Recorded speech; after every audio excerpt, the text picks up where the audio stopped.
Bab ke-22, perlakuan maksiat adalah sebahagian daripada cara hidup jahiliyah.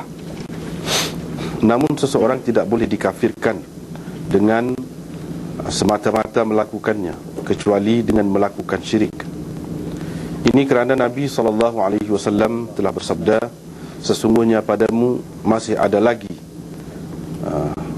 jahiliyah, yakni sisa-sisa jahiliyah, saki-baki jahiliyah. Dan Allah juga berfirman, bermaksud sesungguhnya Allah tidak akan mengampuni dosa mempersekutukan, yakni sesuatu dengannya, dan Dia mengampuni dosa-dosa selain dari syirik itu kepada sesiapa yang dikehendakinya. Lagi firman-Nya, dan jika ada dua golongan orang-orang mukmin berperang, maka damaikanlah antara mereka, antara keduanya. Allah masih menamakan mereka itu orang-orang mukmin. Hadis yang ke-29 dengan sanadnya Imam Bukhari meriwayatkan daripada Ahnaf bin Qais, katanya, aku telah pergi untuk menolong orang ini. Maksud beliau Sayyidina Ali radhiyallahu anhu. Tetapi Abu Bakar bertemu denganku. Dia bertanya, mahu ke mana engkau? Aku menjawab, untuk menolong orang ini. Abu Bakar berkata, balik sajalah, kerana aku telah mendengar Rasulullah SAW bersabda, bila dua orang Islam bertemu dengan pedang masing-masing, yakni dengan mengangkat pedang masing-masing, maka mereka yang membunuh, dan yang terbunuh akan masuk neraka. Saya berkata, yang membunuh itu tidak mengapa, tetapi kenapa yang terbunuh, yakni pula masuk neraka? Nabi SAW menjawab, sesungguhnya dia telah benar-benar mahu membunuh saudaranya. Hadis ke-30 dengan sanadnya Imam Bukhari meriwayatkan daripada Ma'rur bin Suwaid. Beliau berkata, pernah saya bertemu Abu Dzar di Rabadah. Beliau seperti hambanya juga memakai pakaian lengkap. Maka saya bertanya beliau, mengapa begitu? Abu Dzar berkata, aku pernah memaki seseorang. Aku aibkannya dengan mengatai ibunya. Terus Nabi SAW berkata kepadaku, wahai Abu Dzar, adakah engkau mencelanya dengan menyebut keburukan ibunya? Sesungguhnya padamu masih ada lagi jahiliyah, semangat jahiliyah atau saki-baki jahiliyah. Hamba-hamba kamu itu adalah saudaramu. Allah telah meletakkan mereka di bawah tanganmu. Sesiapa yang saudaranya berada di bawah tangannya, yakni jagaannya, hendaklah dia memberi makan kepadanya daripada makanannya sendiri, dan hendaklah dia memakaikan kepadanya apa-apa yang dipakainya sendiri. Janganlah engkau bebani mereka dengan sesuatu yang tidak mampu mereka pikul.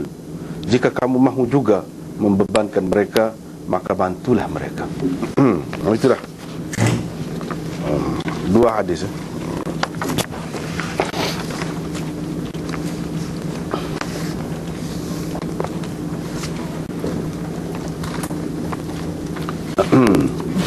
Jadi kita masih lagi dalam Kitabul Iman.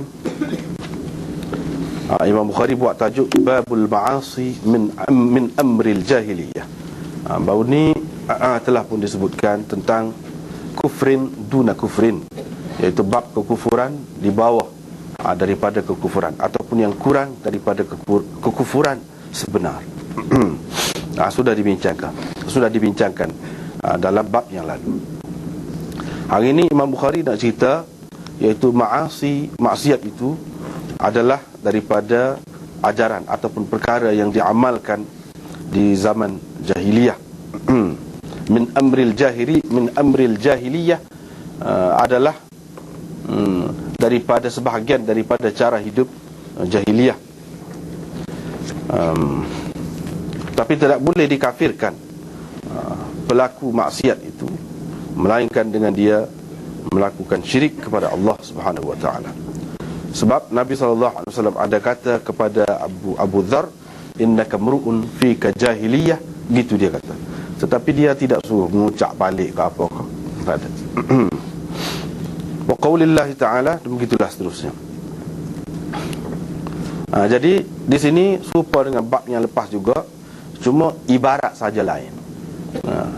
Ada perkara yang merupakan kufur betul lah, kufur betul. Kalau seseorang melakukan itu jadi kafir sungguh, artinya yang mengeluarkannya daripada lingkungan Islam. Ada yang tidak. Baru ni sudah bincang dah.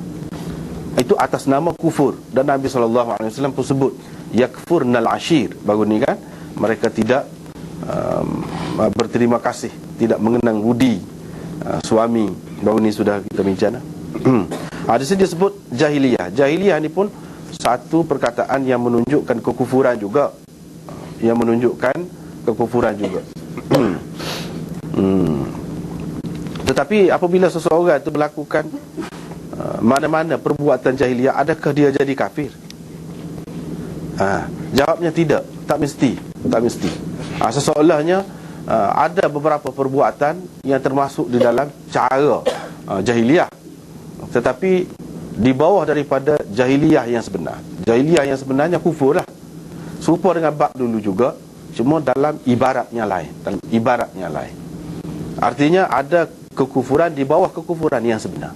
Begitu juga ada amalan-amalan jahiliyah yang tidak boleh dikaitkan dengan kekufuran itu betul. Padahal hak kemuncak jahiliyahnya kufur lah. Tapi ada juga yang tidak gitu. Termasuklah amalan-amalan jahiliyah yang tidak menyebabkan seseorang itu jadi kafir ataupun mengeluarkan seseorang itu daripada Islam, ialah maksiat. Itu Imam Bukhari nak cerita. Jadi maksiat ini sama ada merupakan dosa kecil ataupun dosa besar, dia tidak jadi kafir. Tidak jadi kafir. Sebab baru inilah kita sudah sebut dah, iaitu kecuali hak kecil pun kalau dia pandang lekeh, pandang remeh, itu memanglah. Ataupun kalau dia menganggap halal melakukan perbuatan maksiat itu, maka itu boleh jadi kafir, boleh rosaklah akidahnya. Tapi kalau dia tidak anggap gitu, hanya melakukannya, walaupun yang besar-besar pun, bunuh orang, kalau kita kata minum arak yang ada hukuman had khusus lah, pun tidak jadi kafir juga, walaupun itu adalah amalan jahiliyah. Amalan jahiliyah, banyaklah amalan jahiliyah ni. Kalau secara umumnya kita nak sebutkan, iaitu maksiat lah. Maksiat, kederhakaan kepada Allah SWT tu termasuk di dalam cara jahiliyah, iaitu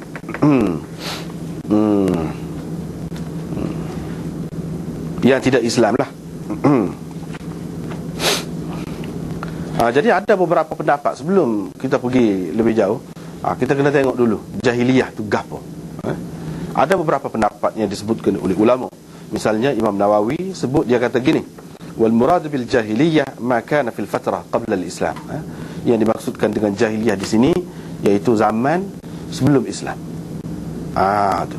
Yang ni amalan ataupun cara tingkah laku orang semasa zaman itulah. Tetapi orang-orang lain pula menimbulkan kemusykilan. Imam Nawawi itu pendapat dia. Tapi ada orang lain pula menimbulkan kemusykilan oleh kerana ada riwayat Imam Bukhari. Ada riwayat Imam Bukhari daripada Ibnu Abbas, dia menyebutkan, sami'tu abi yaqul fil jahiliyah isqina ka'san dihaqa. Jadi itu dia sebut dalam Bukhari. Akan datang kita akan jumpa. Ibnu Abbas kata, pernah saya dengar ayah saya semasa jahiliyah, dia berkata, isqina ka'san dihaqa, bagi minum arak kepada aku. Dia kata, bagi minum arak kepada aku. Ini menunjukkan bahawa jahiliyah ni tidak semestinya hak sebelum Islam. Hak sebelum Islam. Daripada situ dia faham. Sebab apa? Sebab Ibnu Abbas ini hanya 3 tahun sahaja lahir sebelum dilantik Nabi SAW menjadi Nabi. 3 tahun. Jadi dia nak suruh anak dia 3 tahun, tak pernah sabar. Tentulah dia suruh anak dia agak besar dah, beri minum arak ke dia tu. Jadi kalau besar dah, kita kata 5 tahun, 6 tahun, 7 tahun, artinya dia sudah Islam dah. Sudah Islam dah pada masa itu disebut jahiliyah. Itu disebut jahiliyah.